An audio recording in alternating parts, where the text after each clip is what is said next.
स्वागत है दोस्तों आपका आज की वीडियो में। मॉन्स्टर्स इनकॉर्पोरेटेड एक परफेक्ट मूवी थी और ऐसी मूवी का सीक्वल बनाना बहुत ही मुश्किल काम है। तभी पिक्सार ने सही काम किया और इस अद्भुत दुनिया का एक प्रीक्वल बनाया। क्या कर रहे थे हमारे फेवरेट मॉन्स्टर्स अपने कॉलेज के दिनों में, आइए देखते हैं। आज हम बात कर रहे हैं क्लासिक्स टू वॉच में मॉन्स्टर्स यूनिवर्सिटी की। दोबारा इस मूवी के लिए जॉन गुडमैन और बिली क्रिस्टल और स्टीव बुसेमी साहब वापस आए हैं as Sully, Mike and Randall respectively. Best choice है। और इसके अलावा शानदार निर्देशन है डैन स्कैलोन का। और न्यू परफॉर्मेंसेस हैं पीटर सोन एज क्विबल्स, हेलन मेरन पुरानी एक्ट्रेस हैं एज कॉलेज की डीन, और जोएल मरी एज डॉन कार्ल्टन, और बहुत सारे किरदार हैं इसमें, ज़बरदस्त कलाकार हैं। और रैंडी न्यूमैन वापस आए हैं अपना शानदार संगीत लेकर। अब आगे स्पॉइलर रहेगा, आप अगर मूवी देखना चाहते हैं तो देख कर आ सकते हैं। तो स्पॉइलर इन 3, 2, 1। तो माइक और सली की ओरिजिन स्टोरी में हम जाते हैं और स्पेशली माइक को बचपन से दिखाया गया है और इन दोनों की मुलाकात होती है in the most prestigious college monsters university. और इमीडिएटली जो ऑड इवन और स्ट्रॉन्ग सॉफ्ट वाली केमिस्ट्री हमें फर्स्ट मूवी में देखने को मिली थी और वहाँ देखकर हमें मज़ा आया था, यहाँ पर इमीडिएटली हम देखते हैं इन दोनों किरदारों में क्लैश होता है, क्योंकि दोनों कैरेक्टर्स जवान हैं। और इस तरह से एक और ये मूवी कमेंट्री करती है नेपोटिज्म वर्सेस मेरिट के डिस्कशन पे। और अभी फर्दर चीज़ें हैं, लेकिन स्टोरी की शुरुआत में ये एक इम्पॉर्टेंट थीम है। तो सली जो कि स्केरिंग इंडस्ट्री के एक मशहूर ख़ानदान से आते हैं और उन्हें यहाँ एडमिशन मिलता है उनके ख़ानदान के नाम पर, बेसिकली उनके परिवार के नाम पर।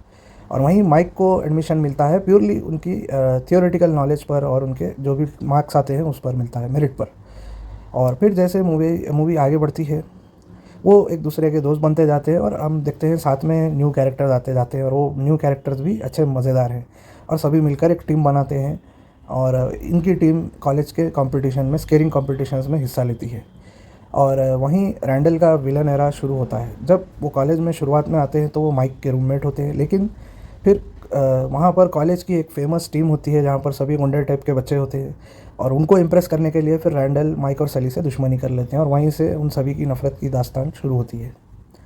तो ये मूवी एक स्पोर्ट्स फिल्म की तरह भी है जहाँ पर दोनों टीम्स मिलकर अलग अलग टीम्स मिलकर कम्पीट कर रही हैं अलग अलग गेम्स में, और बहुत ही शानदार तरीके से वो सारे गेम्स प्ले आउट किया है। और स्टार्टिंग में सली को लगता है वो बहुत ही स्मार्ट है, और क्योंकि वो ख़ानदानी उसमें वो असर होता है कि मैं इतने बड़े परिवार से हूँ करके उसमें एक प्रभाव होता है। और वहीं माइक को लगता है कि वो दिखने में कैसा भी हो, लेकिन वो अगर सही टेक्निक यूज़ करेगा तो वो अपनी थियोरी की नॉलेज से वो किसी को भी डरा सकता है। रियल लाइफ में भी बच्चों को जब वो डराएगा तो वो बहुत डर जाएंगे, ऐसा माइक का मानना होता है। जैसे जैसे मूवी आगे बढ़ती है हम देखते हैं कि दोनों कैरेक्टर्स ये रियलाइज़ करने लगते हैं कि ऐसा नहीं है। एक तरफ हार्ड वर्क इम्पॉर्टेंट है, ये भी एक थीम है मूवी का, हार्ड वर्क इम्पॉर्टेंट है, लेकिन लाइफ में आप नेचुरली जैसे हैं आप उसे बदल नहीं सकते हैं। और क्या चेंज है, मूवी शुरू होती है एक डिस्कशन से कि एक तो मेरिट होता है, एक नेपोटिज्म होता है, लेकिन फिर आगे चलकर ये मूवी इस बहस में जाती है कि एक हार्ड वर्क होता है और एक होता है आपकी नेचुरल एडवांटेज, आपकी जो भी जेनेटिक्स हो, आपके परिवार के पास पैसा हो, कुछ भी हो, इस तरह से। फिर नेक्स्ट चेंज तब आता है जब दोनों एक दूसरे की हेल्प करने लगते हैं और फिर वहाँ से उनकी पक्की दोस्ती हो जाती है। और स्केरिंग कंपटीशन में एक फाइनल राउंड होता है जहाँ पर आपको याद होगा पहली मूवी में भी हमने सिम्युलेटर देखा था जहाँ पर वो बच्चों को डराने की प्रैक्टिस करते हैं, तो उसी सिम्युलेटर को डराना होता है। और हर सिम्युलेटर की अलग अलग सेटिंग होती है कि बच्चा किस तरह के मॉन्स्टर से डरता है, कैसी आवाज़ से डरता है, और उसी के हिसाब से उनको सही टेक्निक, सही मॉन्स्टर को इस्तेमाल करके उस बच्चे को सही तौर पर डराना है और मैक्सिमम एनर्जी निकालनी है, तभी वो कंपटीशन जीत पाएंगे। और अब होता यह है कि लास्ट राउंड होता है बिल्कुल, और सभी टीम्स बहुत अच्छे परफॉर्मेंस देते हैं। रैंडल अपना परफॉर्मेंस मैसअप कर देता है और बहुत ही तगड़े मुकाबले के बाद फाइनल राउंड होता है माइक के हाथ में, जहाँ पर वो एक धमाकेदार परफॉर्मेंस देते हैं और ना सिर्फ धमाका करते हैं बल्कि वो हाई स्कोर इस्टेब्लिश कर देते हैं उस मशीन पर। और कप जीतने के बाद सभी सेलिब्रेट करते हैं, बहुत मज़ा आता है और माइक और सली दोनों बहुत खुश होते हैं। लेकिन वो सिम्युलेटर के पास माइक जाते हैं और उसे हल्का सा डिस्टर्ब करते हैं और वो डर जाता है।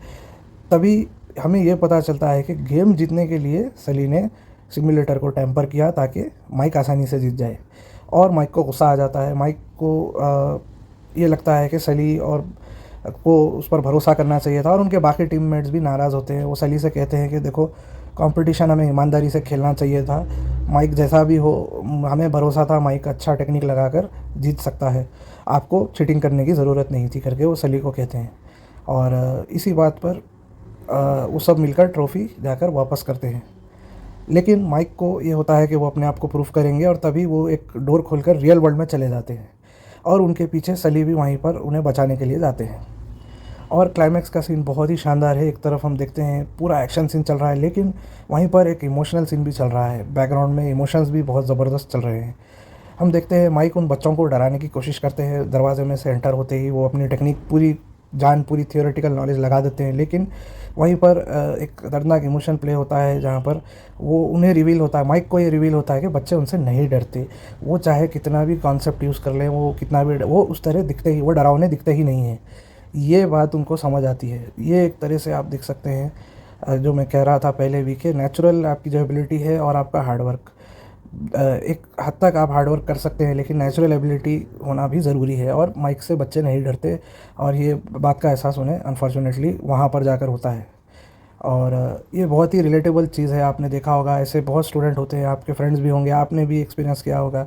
कॉलेज में बहुत मेहनत करते हैं, एक फ़ील्ड सेलेक्ट करते हैं, और फिर जब आप एक्चुअली जाकर उस फील्ड में जॉब करते हैं, या उस बिज़नेस एनवायरनमेंट में आप बिज़नेस करने की कोशिश करते हैं, कुछ भी आप चीज़ करने की शुरू में कोशिश करते हैं, और फिर सफल नहीं हो पाते, और आपको उसका कोई साधन नहीं मिलता फिर, तो एक अनफॉर्चुनेट चीज़ होती है। आपको ऐसा लगता है, यार मैंने कितना टाइम वेस्ट किया है ये सब चीज़ें सीख कर। लेकिन कुछ ना कुछ काम में ज़रूर आता है, और फिर आप आगे बढ़ते जाते हैं। बट एट दैट मोमेंट जब आप ये डिस्कवर करते हैं कि यार मैंने इतनी पढ़ाई की, लेकिन मैं इस फील्ड के लिए नहीं हूँ, और यही चीज़ वहाँ पर माइक भी डिस्कवर करते हैं। लेकिन फिर सली आ जाते हैं और हंगामा करते हैं, जिसकी वजह से वहाँ पर बड़े भी जाग जाते हैं। यहाँ बच्चों के साथ साथ बड़े भी जाग जाते हैं। अब माइक और सली को एक प्लान बनाना होगा, जिसके चलते वो सेफली वापस आ सके मास्टर्स की दुनिया में, और ऐसे डराना होगा बच्चों और बड़ों को, सभी को, कि वो दरवाजे के पास से हट जाए, ताकि उनका रास्ता साफ़ हो सके। और फिर वो प्लान बनाते हैं, और बहुत ही मज़ेदार सीन है। और वहाँ पर उन दोनों का कॉम्बिनेशन हमें देखने को मिलता है, जो हमें पहली मूवी में भी देखने को मिला था। और फिर वो किसी तरह से वापस आ जाते हैं, और तभी हम देखते हैं एक और शॉकिंग मोमेंट हमें मिलता है। डीन साहिबा वहाँ पर आती है, और फिर उन्हें चीटिंग करने के लिए, और इस तरह से डेंजरसली रियल वर्ल्ड में जाने के लिए, हमारी दुनिया में आने के लिए, वो उन्हें कॉलेज से निकाल देती हैं। ये भी एक जीवन का सच है। आपने देखा होगा अपने आसपास भी, कॉलेज के दिनों में, या फिर अगर आप स्टूडेंट हैं तो आपने देखा होगा, कई बच्चे होते हैं वो होशियार होते हैं, बट वो अपने इमोशन को या अपने एटीट्यूड को वो कंट्रोल नहीं कर पाते, और इसी तरह से इनके साथ भी होता है, और इन्हें कॉलेज से निकाल दिया जाता है।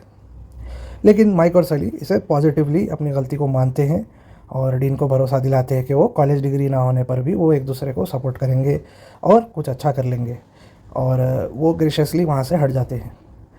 और कुछ दिन बाद माइक और सली मास्टर्स इनकॉर्पोरेटेड में उनको एक ऐड दिखता है कि वहाँ पर वर्कर्स की ज़रूरत है, और वो ज्वाइन करते हैं। और उनकी पहली जॉब होती है एक्चुअली लेटर्स को जमा कर रखना, यानी पोस्टेज हैंडलिंग करना या पैकेजेस हैंडल करना, जैसे पोस्टमैन करते हैं।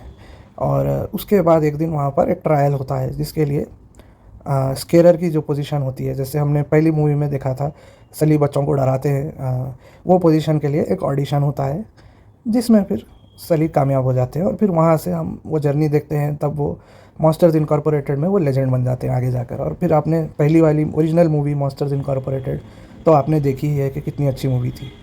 तो बहुत ही ज़बरदस्त मूवी है, दोस्ती का पावर बताया है, और लाइफ में सेटबैक्स भी आए तब आपको हार नहीं माननी है। ये बहुत अच्छा मैसेज इसमें दिया गया है, और अद्भुत मूवी है। मतलब हमने मास्टर्स इनकॉर्पोरेटेड किस ज़माने में 2001-2 में आई थी, और फिर आई थिंक 2013-14 में मास्टर्स यूनिवर्सिटी आई थी। तो इस मूवी को सीक्वल बनाना बहुत हार्ड था, तो बहुत शानदार फैसला उन्होंने किया जो प्रीक्वल बनाया, और प्रीक्वल को भी जस्टिस दी है बिल्कुल शानदार तरीके से। ऐसा हो सकता था प्रीक्वल बनाने के चक्कर में कई मूवीज़ ख़राब हो जाती है, वो कुछ स्टोरी बनाने जाते हैं और फिर ओरिजिनल में प्लॉट होल्स आ जाते हैं, या फिर आप कहें प्रीक्वल में ऐसा कुछ दिखा देंगे कि आप कहेंगे भाई अगर प्रीक्वल में ऐसे हुआ था तो ओरिजिनल में ऐसे क्यों नहीं हुआ। तो ये इस चीज़ को बहुत अच्छे से कवर करते हुए उन्होंने इस मूवी को बनाया, और इसलिए मैं कहूँगा ये दोनों मूवीज़ मास्टर्स इनकॉर्पोरेटेड और masters university must watch classics हैं अगर आपको एनिमेशन पसंद है।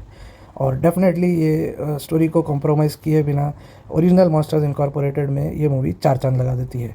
तो उम्मीद करता हूँ आपको वीडियो पसंद आई होगी। वीडियो देखने के लिए धन्यवाद। Have a good day.